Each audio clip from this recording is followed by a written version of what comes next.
Stéphane, tu pilotes depuis un bon bout de temps. Tu es un pilote d'hélicoptère commercial. C'est quoi cet hélicoptère-là? En fait, l'hélicoptère TVA, c'est un Astar 350. Donc, un Eurocopter Astar qu'on a en fait acheté tel quel des États-Unis. Comme on disait tantôt, c'est un hélicoptère américain qu'on avait racheté avec les couleurs américaines, gros drapeau américain, qu'on a repeinturé aux couleurs de TVA, qu'on a équipé avec une nouvelle caméra HD là, depuis 2 ans, je pense. Ça vient d'où, cette passion pour le vol? Bien, ça fait depuis que ça vient de loin. Tous les pilotes, ça vient quand on était jeunes. On a toujours vu des avions, des hélicoptères. Moi, ce qui me faisait rêver, c'est qu'on peut se poser, décoller de n'importe où. On peut aller chercher des endroits, aller se poser des endroits que personne d'autre que toi, tu peux aller atterrir. Là. Aller à la pêche avec ça, c'est merveilleux.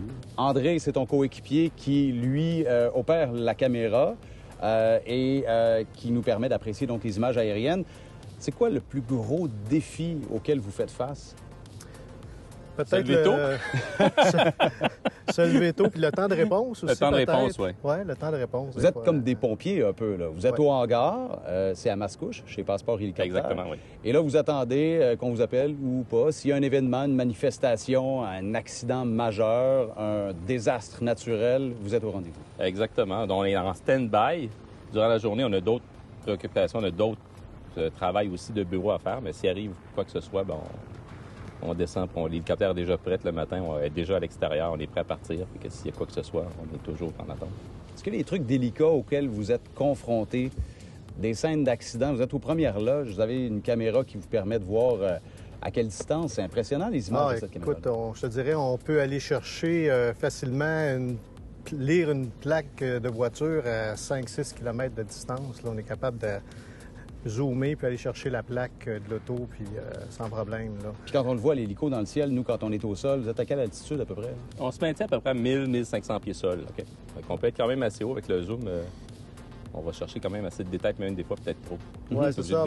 Certaines scènes, des fois, un petit peu plus dramatiques où il y a des pertes de vie, on doit faire attention parce qu'évidemment, avec ça, on voit tout. Puis moi, quand je manipule la caméra, je vois pas ce qui est en ondes à TVA. On me le dit puis dans mon écouteur, mais il peut arriver des fois où je suis toujours en ondes.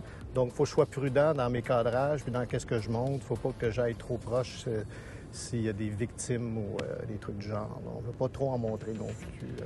Est-ce qu'on vous demande aussi à l'occasion de participer? Par exemple, les forces de l'ordre vont vous dire, vous êtes équipés, vous avez de l'équipement justement pour avoir une bonne vision, une vision d'ensemble, mais aussi d'avoir des gros plans. Est-ce qu'on vous a demandé de participer, par exemple, à des recherches?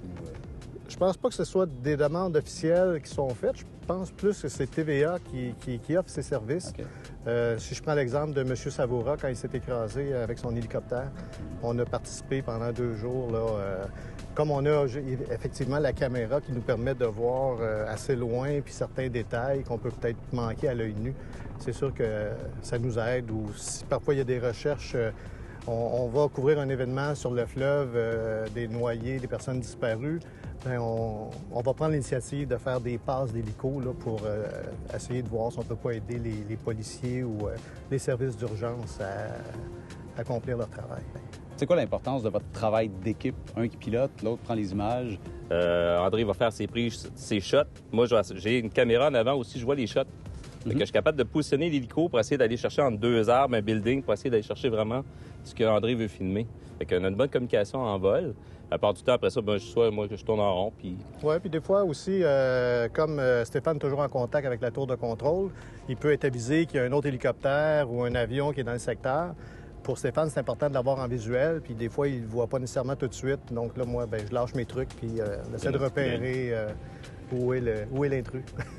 En aviation, il y a 3 mots importants: piloter, naviguer, communiquer. Vous ajoutez, vous autres, filmer et montrer. Alors, bravo, c'est quelque chose de vraiment très, très impressionnant.